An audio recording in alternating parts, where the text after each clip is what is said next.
Hoje, nossa última reunião de 2024, é muito interessante essa data importante, e nós tivemos a intuição de preparar uma palestra mais introdutória do Evangelho segundo o Espiritismo. Um tema um pouco difícil, mas que Deus nos ilumine para dar tudo certo, né? É o seguinte: a base do Espiritismo, a base filosófica dele, a construção da casa até a cumeira do edifício, ela começou com Sócrates e Platão. Quer dizer, Sócrates, há 399 anos antes de Cristo, e Platão, 347, que seguiu o trabalho de Sócrates, dando continuidade ao pensamento filosófico e às ideias religiosas, a essência de Sócrates e as ideias de Platão, mostrando para a humanidade a vida espiritual, a vida após a morte, a vida eterna, tudo que Sócrates falava. E ele fez isso já preparando a chegada de Jesus na Terra. E depois ficou também, além da chegada de Jesus, ficou a base para a doutrina espírita fundamentar o seu pensamento, o seu raciocínio, a sua parte científica na filosofia de Sócrates, Platão, e depois veio Aristóteles, formando a história da filosofia. Então nós vamos ver aqui, eu imprimi alguma coisa e o resto eu pego no livro aqui no Evangelho.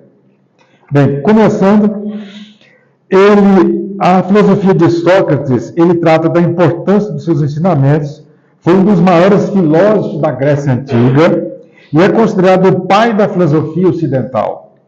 Sua abordagem era marcada pelo uso do método socrático baseado no questionamento e no diálogo para estimular o pensamento crítico das pessoas e o autoconhecimento. Conhece-te a ti mesmo, aquela frase famosa. Sócrates não deixou obras escritas e seu legado foi transmitido por meio de seus discípulos na época, especialmente Platão.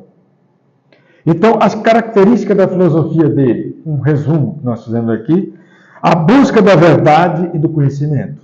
Base, veja só onde o Espiritismo começa, a sua base. Busca da verdade e do conhecimento.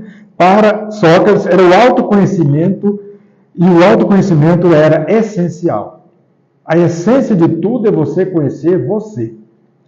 Sua famosa frase, conhece-te a ti mesmo, reflete a crença de que o entendimento do próprio ser é o caminho para a sabedoria. O método dialógico que Sócrates criou, a maiêutica, Sócrates usava perguntas para ajudar seus interlocutores a refletirem e a chegarem às suas próprias conclusões. Ele acreditava que o conhecimento não podia ser ensinado diretamente, mas parido através do diálogo. Quer dizer, o conhecimento chegava através da pergunta, da resposta, a pessoa ia formando um raciocínio lógico, científico, para aprender e realmente descobrir que sabe alguma coisa. Virtude como sabedoria. Para ele, a virtude, ele chamava no grego arete, estava ligada ao conhecimento. Fazer o bem era uma consequência do entendimento do que é correto. A filosofia do bem, da bondade. Crítica às aparências e ao conformismo. Sócrates desafiava valores estabelecidos e questionava a sabedoria convencional, o que o tornou controverso na sua época. Ele questionava os sofistas naquela época e as pessoas que ele debatia em praça pública.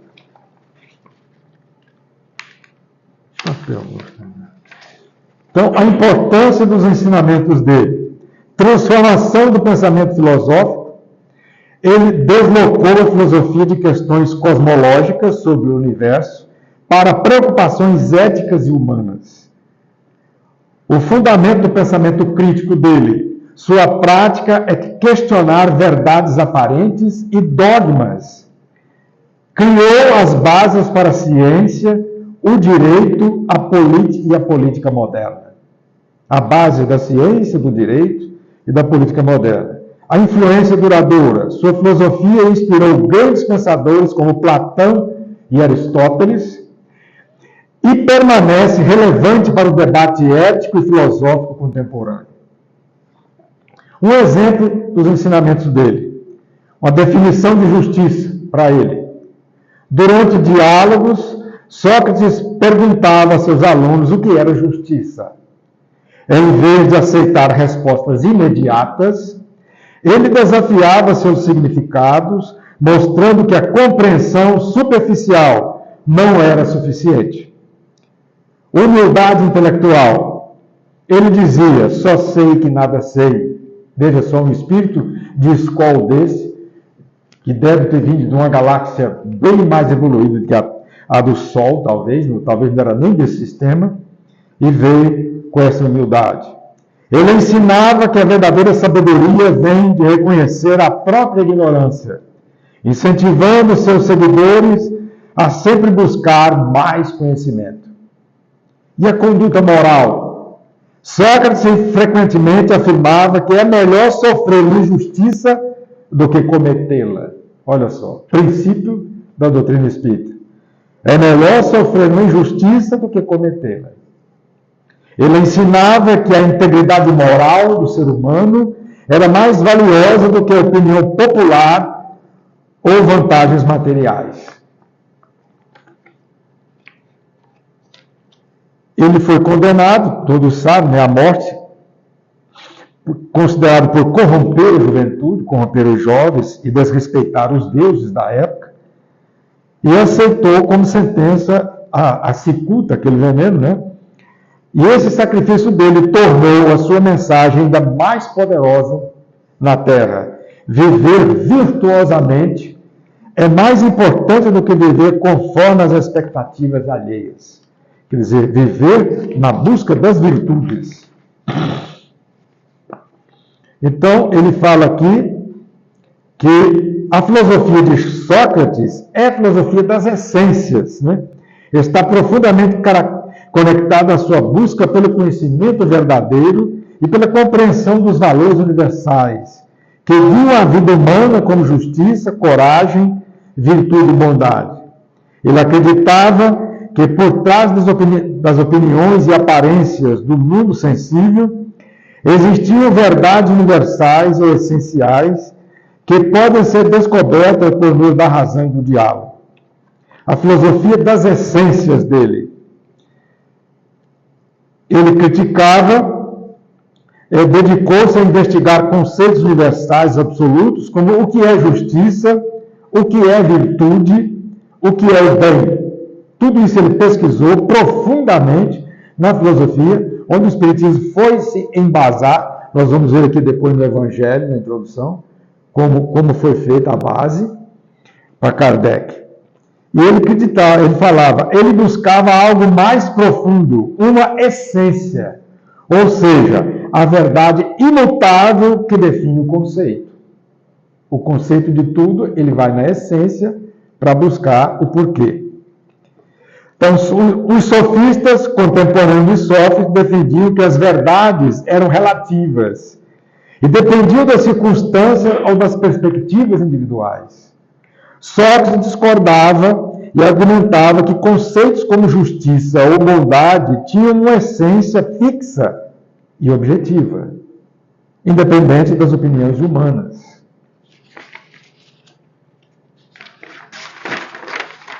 Ele diz ainda que o método socrático, que ele busca o método dialético, que busca a essência nas coisas, né? Ele acreditava que compreender a essência dos conceitos, como justiça ou virtude, era essencial para praticá-los. Sem esse entendimento, qualquer ação moral seria superficial e inconsciente. Ele dá um exemplo aqui. Um homem só pode ser justo se realmente entender o que é justiça. Caso contrário, agirá por hábito, conveniência ou imitação. E ele fala aqui, questiona a definição de Céfalo na época, que justiça como dizer a verdade e pagar as dívidas. Para ele, justiça não é só isso. Ele mostra que essa definição é inadequada com exemplos concretos. Devolver a arma a um amigo louco seria justiça?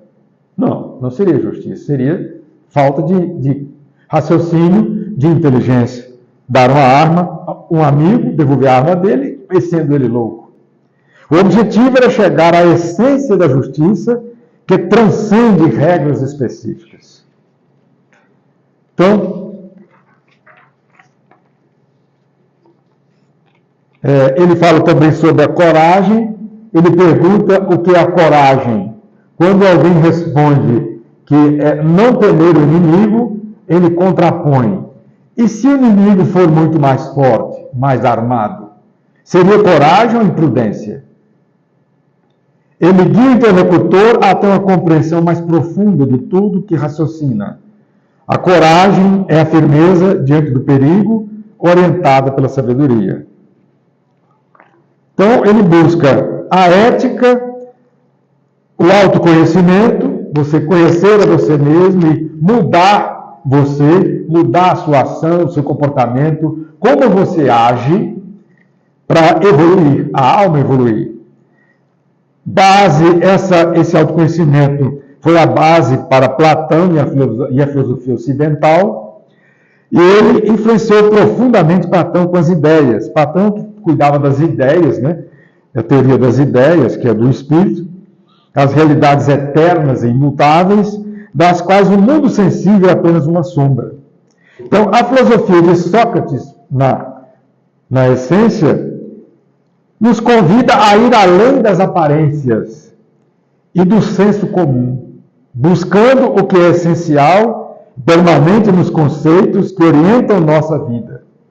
Essa busca pela verdade, através do diálogo e do pensamento crítico, continua sendo uma das maiores contribuições de Sócrates para a humanidade. Então, vejam só, eu trouxe um livro aqui, tem um livro até muito antigo, Introdução da Filosofia, com o autor Jacques Maritain, e ele também fala uma coisa muito importante que eu notei aqui. Platão, e Aulo Gelio, Platão falava que os discípulos dele, ele ficava dias e noites inteiras imóvel, absorvido na meditação. Vejam só que espírito. Ele ficava meditando um assunto, ele queria achar a solução e a resposta, dias e noites parado, meditando, imóvel, para encontrar a resposta. Veja só, era a inspiração dele. Sócrates não era metafísico, era antes um médico das almas. Não estava empenhado em construir um sistema, mas em fazer com que a inteligência trabalhasse. Seus discursos visavam principalmente ao problema da conduta da vida humana, ao problema moral. Ele diz ainda que Sócrates se opõe fundamentalmente aos sofistas e pode ser considerado como fundador da ciência moral. Ele é fundador da moral no planeta Terra. E é por isso que começava sempre por persuadir aqueles que caíam na rede das suas perguntas. E ele criou um método chamado maiêutica, que é a arte de dar a luz aos espíritos. Dar a luz àquele, por exemplo, que não acredita na vida após a morte, que não acredita na reencarnação, que o Espiritismo veio falar. Então ele vem, através de perguntas, de respostas, do diálogo, provar que existe. Né? De todo modo, porém, a maiêutica formou a inteligência da filosofia, determinando com precisão o seu objetivo próprio, ensinando a procurar as essências e as definições das coisas. Pode-se dizer que a filosofia de Sócrates é a filosofia das essências, porque ele exige que se distinga sempre o essencial do acidental, e porque exercita infatigavelmente o espírito à procura das essências. Ele ensinava a razão, e se não com forma teórica perfeita, de construir uma lógica do silogismo e da demonstração, como mais tarde fará Aristóteles fundindo, né, orientando tudo, a filosofia, criando como a história da filosofia. Depois, quando Sócrates faleceu, através da cicuta, né, foi obrigado a desencarnar, surgiu seu discípulo Platão, buscou as suas ideias, como os dois são fundamentados na introdução do livro Evangelho segundo o Espiritismo, a codificação de Kardec, que ele fundamenta a introdução da doutrina espírita em Sócrates e Platão, prova o porquê, nós vamos ver ainda. Eu vou fazer um resumo aqui de Platão também, para que possamos passar a sequência do raciocínio da palestra. Platão, que foi de 427 a 347 a.C., discípulo de Sócrates e mestre de Aristóteles, é uma das figuras mais importantes da filosofia ocidental. Ele é conhecido por sua teoria das ideias, ou teoria das formas.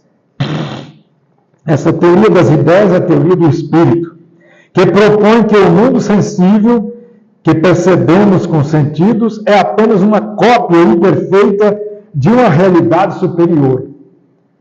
O mundo das ideias. Quer dizer, o mundo que nós vivemos é um mundo, apenas uma cópia imperfeita do mundo real. O mundo da vida verdadeira, o mundo do espírito, o mundo das ideias. O mundo de onde sai tudo, onde tudo é criado e tudo é executado por Deus. Então, é apenas uma cópia imperfeita de uma realidade superior, o mundo das ideias.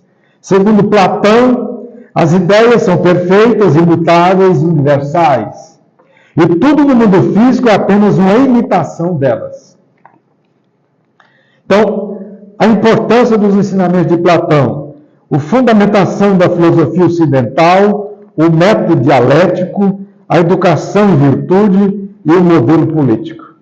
Vamos resumir isso aqui. A fundamentação da filosofia ocidental, Platão estabeleceu os alicerces para o estudo da ética, política, epistemologia e metafísica. A base de toda essa ciência foi ele que criou. O método dialético, ele ensinava o diálogo para buscar a verdade, influenciando a maneira como a filosofia é praticada até hoje, através do diálogo na busca da verdade, no raciocínio lógico, dedutivo, até chegar a uma conclusão verdadeira e provar aquilo que você fala. A educação e virtude. Para ele, Platão, o objetivo da educação era levar a alma humana ao conhecimento das ideias. Levar a humanidade a conhecer as ideias, a realidade superior, o mundo das ideias, o mundo espiritual, o mundo superior, levar a humanidade a esse mundo das ideias, especialmente a ideia do bem, que ele considerava a mais elevada. O modelo político. A república, ele descreve a cidade ideal, onde a justiça prevalece. E os governantes são filósofos, porque possuem o conhecimento necessário para liderar. Veja só, infelizmente, ele faleceu em 347 a.C. e até hoje nós não temos um político ideal, da cidade ideal, criada por Platão, porque ele era um homem que conhecia, governantes são filósofos, que ele falou, que governam por princípio de justiça as cidades ideais, cidades justas, ideais, com todos vivendo bem, sem fome, sem pobreza, sem miséria. Então, esse governante era capaz de governar porque conhecia a filosofia e tinha preparo para isso. Exemplos dos ensinamentos. A alegoria da caverna. Ele chama aquele mito da caverna, né? Que muita gente já leu sobre isso. E ele fala que esse mito da caverna, ele conta a história de uma pessoa que estava dentro da caverna e sai. Ele não queria sair, porque lá fora era um problema, preferia ficar dentro da caverna. Saiu, viu a humanidade lá fora, viu que era bom e voltou para dentro da caverna, contar às pessoas como era o mundo real lá fora. Então aqui, a caverna que ele fala é aquela caverna que o ser humano fica a caverna do erro, da imperfeição, que não quer sair das cavernas, muitos espíritos, por exemplo, não querem sair da caverna, achando que lá fora não tem solução, não aguenta a luz que tem no mundo espiritual. Então fica parado dentro das cavernas, sem evolução, sem mudança, sem avanço. Ele chama o espírito para sair da caverna. Sair quer dizer da ignorância, das trevas para a luz, a caminho da luz, que ele chama essa tese dele de Platão, do mito da caverna. Ele fala também sobre a concepção do amor, e no diálogo do livro dele, O Banquete, Platão apresenta o amor como a escada de ascensão espiritual, começando pelo amor aos corpos, passando pelo amor às almas, até alcançar amor pelas ideias e pela verdade. Veja só que maravilha, né? Seguir o pensamento dele é seguir a evolução. O papel do bem. Platão ensinava que todas as coisas boas derivam da ideia do bem. Assim como a luz do sol ilumina e dá vida às coisas do mundo sensível, ele incentiva seus alunos a buscar a compreensão do bem como objetivo supremo da vida. Vejam só, buscar o bem e a bondade como objetivo supremo da vida na evolução para viver no mundo das ideias, no mundo de onde nasce tudo para a Terra, que é uma cópia do mundo real. O legado dele, os ensinamentos de Platão, não só mudaram a filosofia, mas influenciaram áreas como a ciência, a política e a religião. Muitas religiões do mundo foram influenciadas pelo pensamento de Platão. Sua ênfase na razão e na busca do conhecimento continua sendo um pilar central do pensamento ocidental. Ele também fala sobre a imortalidade da alma, onde o Espiritismo veio defender a tese no Evangelho, defendia que a alma é imortal e separada do corpo. Vejam só, um espírito falar isso em 347 a.C. Vejam só. A alma é imortal e separada do corpo. Essa ideia foi profundamente assimilada por religiões como o cristianismo, que ensina a existência da alma, uma alma eterna e sua separação do corpo após a morte.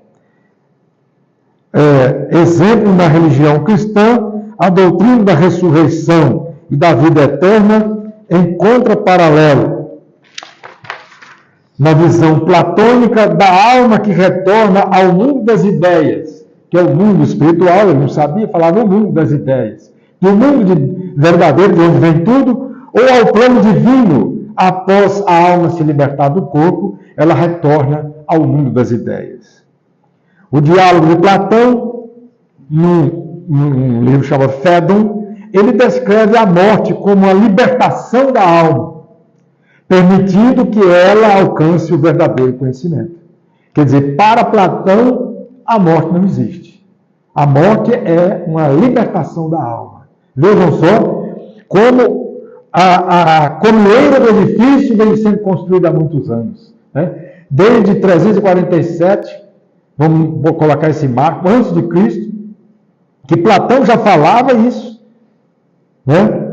Sobre a alma, e o Espiritismo veio em 1856, 57, na codificação de Kardec, confirmar isso. Outras religiões também confirmaram, do mundo sensível. E ele ensinava que o mundo sensível é imperfeito e transitório, enquanto o mundo das ideias, o mundo espiritual, é eterno, perfeito e verdadeiro. Essa dualidade foi incorporada por religiões que distinguem entre o mundo material, temporário, e o mundo espiritual, o mundo eterno. Ele cita até, e muitas religiões aqui que seguiram ele, deixa eu ver. Ele teve também como exemplo que seguiu da teologia cristã de Santo Tomás de Aquino.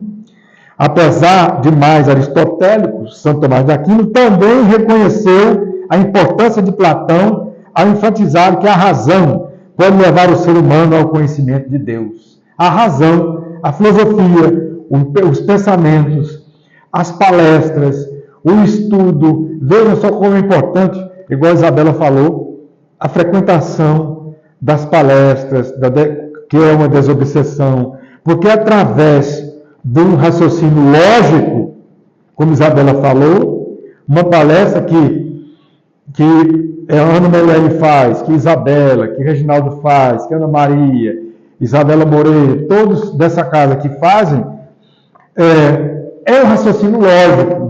O assunto que é tratado vem um raciocínio lógico e ele pode enfatizar que a razão do tema, a razão do raciocínio pode levar o ser humano ao conhecimento de Deus, através da dedução do raciocínio lógico.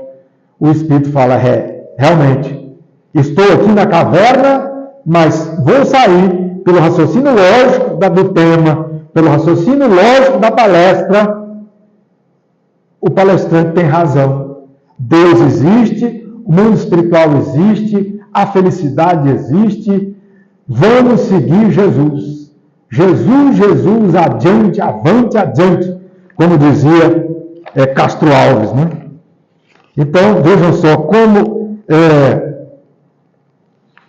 ajudou, ele veio para ajudar naquela época, né? E muitos não aceitaram. Então ele fala, Platão forneceu à religião um vocabulário filosófico. Vejam só o que diz aqui no resumo. Platão forneceu à religião um vocabulário filosófico para discutir a alma. Deus é transcendência. Então, para discutir a alma, discutir Deus, vida eterna, a reencarnação, nós temos a base filosófica. No Espiritismo, com a ajuda, segurando na mão de Platão. Então ele fala, ele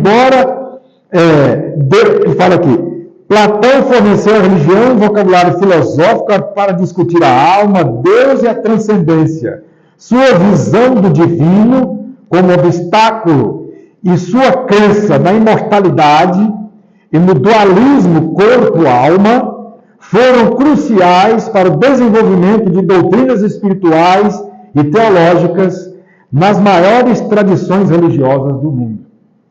Então, quer dizer, foi uma visão desse dualismo. E tinha o corpo para ele, o corpo tinha uma alma e um era separado do outro. E eles foram cruciais para o desenvolvimento de doutrinas espirituais. Quer dizer, foi a base filosófica que Platão deixou para construir isso. Agora vamos ver no Evangelho segundo o Espiritismo como foi que Kardec codificou isso. O resumo da doutrina de Sócrates e Platão. Ele diz no capítulo, na introdução, Sócrates e Platão, precursores da ideia cristã e do Espiritismo. Ele fala aqui, resumo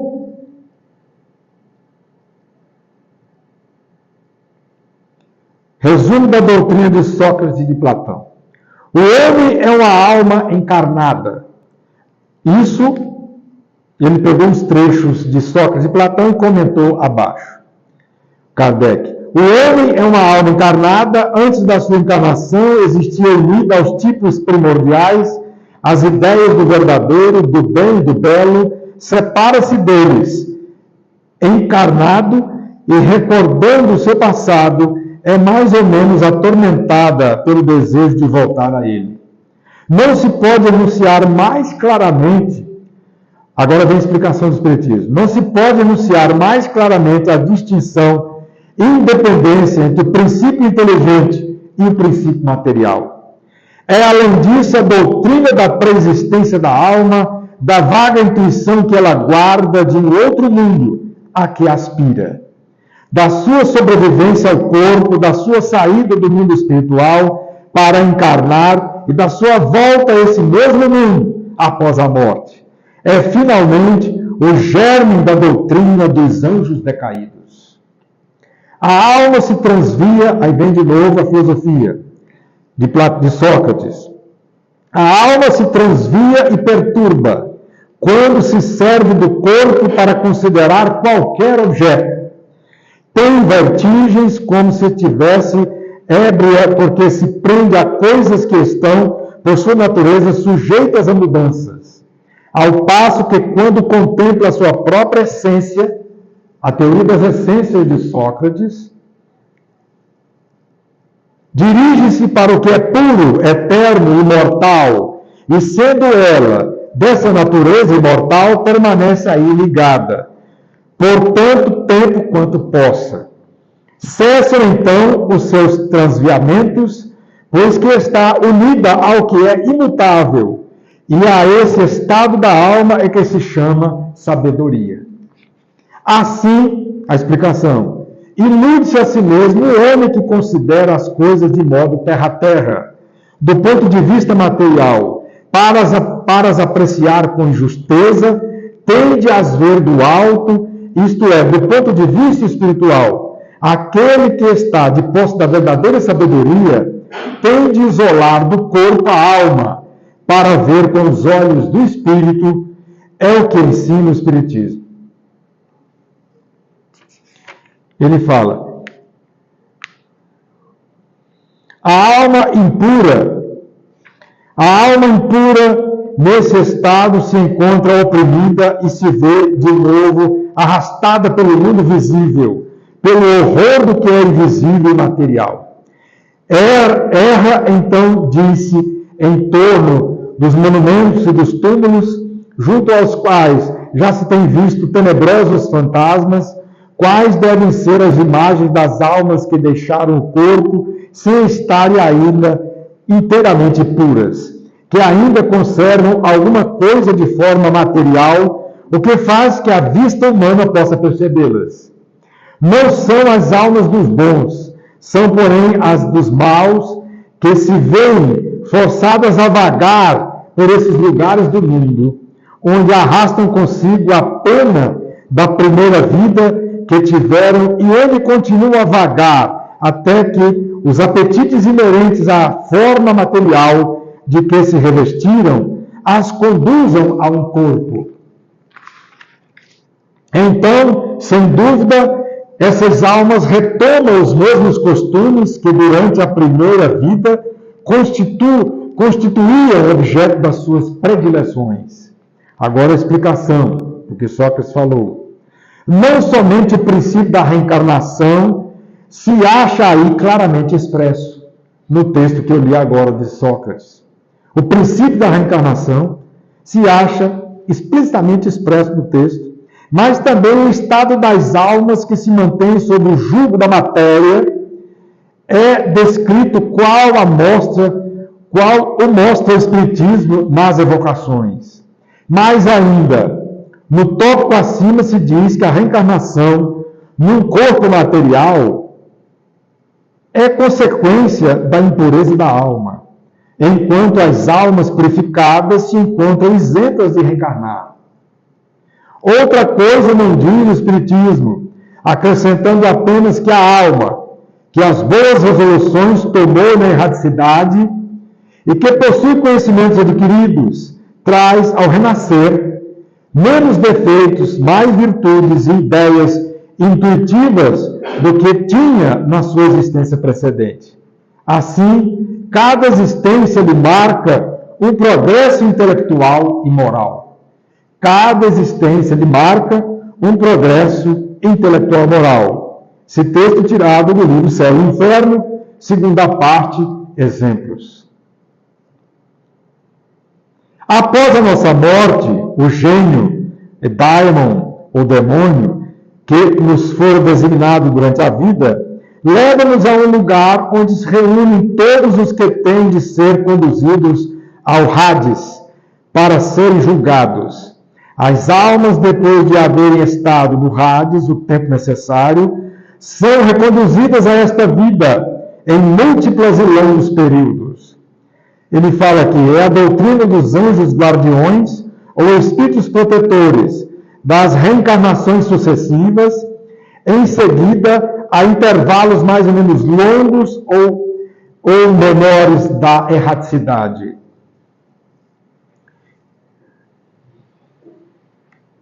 Então ele fala aqui,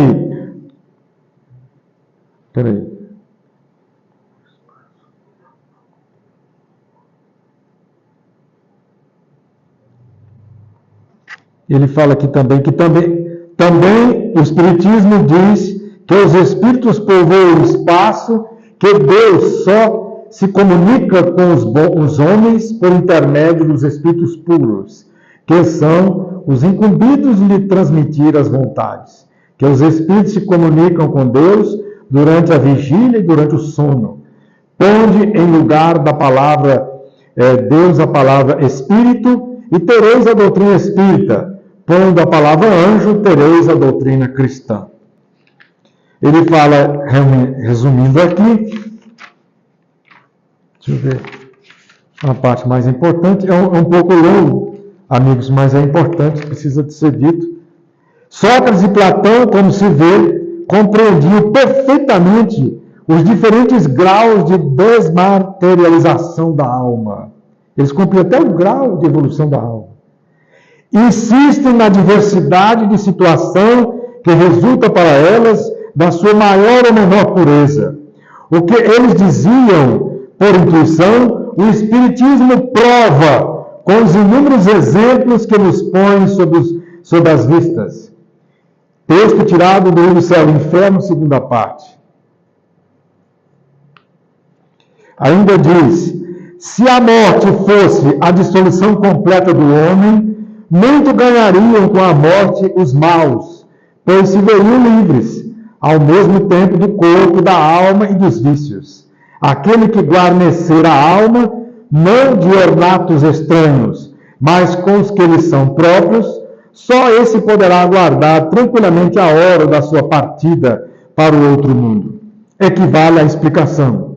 Equivale isso a dizer que o materialismo, com o proclamar para depois da morte o nada, o materialismo que prega a filosofia do nada, anula toda a responsabilidade moral anterior, sendo, consequentemente, um incentivo para o mal, que o mal tem tudo a ganhar com o nada do materialismo. Somente o homem que se despojou dos vícios e se enriqueceu de virtudes, pode esperar com tranquilidade o despertar na outra vida. Por meio de exemplos que todos os dias nos apresenta, o Espiritismo mostra quão penoso é para o mal o passar desta outra vida, a entrada na vida futura, também tirado do Céu e Inferno.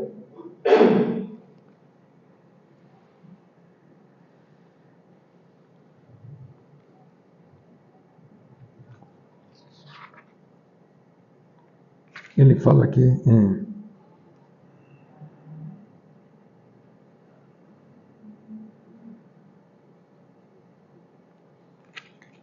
Sócrates também fala, é inacreditável. Sócrates falando com os discípulos dele, o que ele fala? O corpo conserva bem impressos os vestígios dos cuidados de que foi objeto e dos acidentes que sofreu. Dá-se o mesmo com a alma.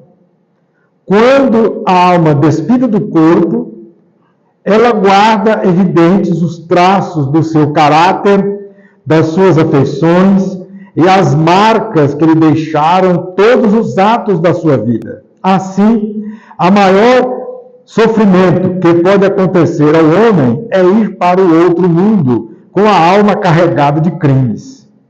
Vês cálices que nem tu, nem Pólux, nem Górgias, podereis provar que devamos levar outra vida que nos seja útil quanto estejamos do outro lado. De tantas opiniões diversas, a única que permanece inabalável é a de que mais vale receber do que cometer uma injustiça. Vejam só, mais vale receber uma injustiça do que cometê-la. E que, acima de tudo, devemos cuidar, não de parecer, mas de ser um homem de bem. Vejam só, que grandeza de alma, né? Temos que cuidar de não parecer, não é só um teatro, uma fotografia. Não vamos parecer que somos bonzinhos. Temos que ser. O homem tem que ser bom, ser justo e ser verdadeiro. Isso os colóquios deles. Depara-se-nos aqui outro ponto capital, confirmado hoje pela experiência, o de que a alma não depurada conserva as ideias, as tendências, o caráter e as paixões que teve na terra. Não muda nada. Não é inteiramente cristã esta máxima. Mais vale receber do que cometer a injustiça. Vejam só. Isso é a máxima cristã de Sócrates. O mesmo pensamento exprimiu Jesus, usando desta figura. Se alguém vos bater numa face, apresentai-lhe a outra. Jesus fez o mesmo raciocínio de Sócrates. E o Espiritismo segue a mesma linha. Por isso que a base da doutrina espírita, na introdução desse livro, é embasada na filosofia de Sócrates e Platão. Quer dizer, os irmãos encarnados e desencarnados que vão escutar essa palestra, reflitam, pensem na verdade, na beldade da nova revelação da doutrina espírita. Reflexão, reflexão, reflexão.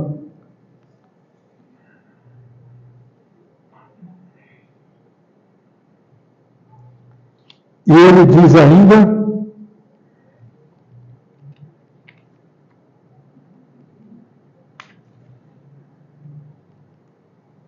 o Espiritismo ainda é mais explícito. Ele fala sobre a virtude não pode ser ensinada, vem por dom de Deus aos que a possuem. Você que tem que buscar.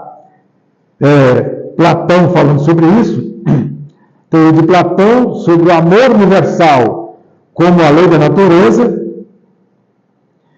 tendo dito Sócrates que o amor não é nem um Deus, nem imortal, mas um grande espírito, isto é, um grande espírito que preside do amor universal. Essa proposição lhe foi imputada como crime. Sócrates foi considerado um crime para beber cicuta sobre isso. É um absurdo. O Espiritismo é mais explícito, dizendo que aquele que possui a virtude e adquiriu por seus esforços as existências sucessivas, reencarnações sucessivas, chegou o ápice da virtude, como Jesus chegou, despojando-se pouco a pouco das suas imperfeições.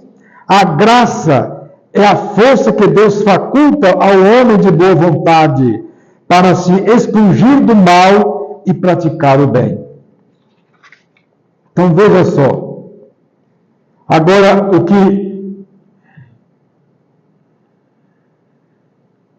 ele chama todos nós, os homens, os seres humanos ajuizados da terra, que nós ignoramos muita coisa e temos que estudar. Então ele fala, assim que devemos proceder os espíritas com relação aos seus contraditores de boa ou de má fé. Revivesse hoje Platão e achariam as coisas quase como do seu tempo e poderiam usar da mesma linguagem. Também Sócrates toparia criaturas que zombariam de sua crença nos espíritos e que qualificariam de louco, assim como ao seu discípulo Platão. Ele reflete aqui, Kardec, o codificador universal, o Espírito da Verdade, falando que se Sócrates e Platão estivessem hoje, seriam também humilhados, ridicularizados, seriam humilhados nas redes sociais, seriam banidos do Facebook, seriam banidos do YouTube, vamos supor um exemplo, né?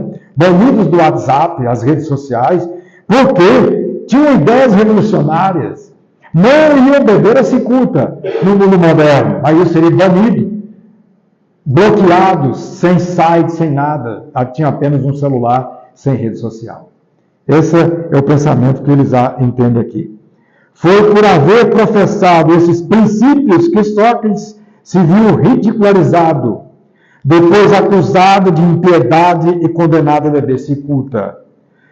Tão certo é que, levando contra si os interesses e os preconceitos que elas ferem, as grandes verdades novas não se podem firmar sem luta e sem fazer mártires.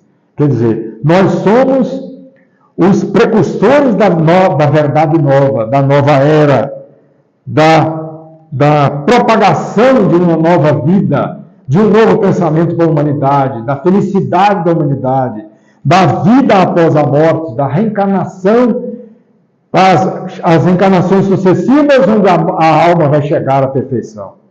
Então, somos também os trabalhadores da última hora. Vejam aí os trabalhadores da primeira hora da casa do Evangelho, Sócrates, Platão, Aristóteles, Jesus.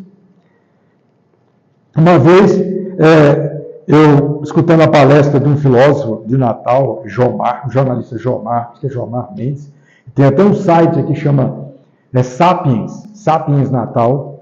Ele, falando uma vez, foi fazer uma palestra em Mossoró, na cidade do Rio Grande do Norte, e um instrutor do ESD, lá da Federação Espírita, perguntou: olha, um jovem me fez uma pergunta e eu não soube responder. Professor Jomar, jornalista, se Jesus estivesse hoje, no nosso tempo, ele teria mais facilidade? Eu já me questionei várias vezes, eu particularmente já me questionei várias vezes, por que Jesus veio numa época tão difícil, ele sendo um espírito tão grandioso? Agora é que eu descobri por quê. Tive a resposta depois de 2000 anos, né? As redes sociais não deixariam Jesus fazer o que ele fez. Naquela época, Jesus pregava nas sinagogas, ele pregava na porta das igrejas, mas continuava pregando, e nada interrompia Jesus. Hoje não. Hoje ele era banido. Como Sócrates e Platão poderia ser, fala aqui no livro, poderia ser banido das redes sociais, Jesus também seria banido, seria bloqueado no celular, se Jesus tivesse um celular, seria banido das redes sociais, grandes empresas que governam o pensamento e o diálogo do mundo, o diálogo eletrônico. Então, por isso, Jesus veio na época certa, correta, enviado por Deus, antes de chegar às grandes tecnologias, porque elas iam questionar e isso ia atrapalhar o pensamento de Jesus. Então, essa foi o tema que nós trouxemos hoje, né, a base filosófica da doutrina espírita, fundamentada na filosofia de Sócrates e Platão, Sócrates na essência das ideias, e Platão na organização das ideias do mundo superior, quer dizer, do mundo espiritual, onde nasce tudo para ele. Platão mostrando que existia a alma, era separada do corpo, naquela época, em 347 a.C., e o Espiritismo veio confirmar com Allan Kardec todo esse pensamento deles, reiterando e formando o alicerce, a base científica da doutrina da nova revelação. Então, que Jesus nos abençoe e ilumine, vamos refletir sobre isso e valorizar muito. E que Deus abençoe a todos, um Feliz Natal, um Feliz Ano Novo, missão cumprida da nossa casa, Centro Espírita Refúgio da Paz, de toda a tarefa cumprida das palestras, trabalho de desobsessão, trabalho de caridade, trabalho com as mães, nos enxovais, enfim, trabalho no atendimento fraterno, socorrendo pessoas encarnadas em sofrimento, e trabalho gigantesco do mundo espiritual, de toda a equipe do mundo espiritual, nesse trabalho de socorro aos irmãos que mais sofrem, que não raciocinaram ainda a verdade de Jesus, porque ainda estão nas trevas a caminho da luz. Que Jesus nos abençoe e ilumine. Que assim seja.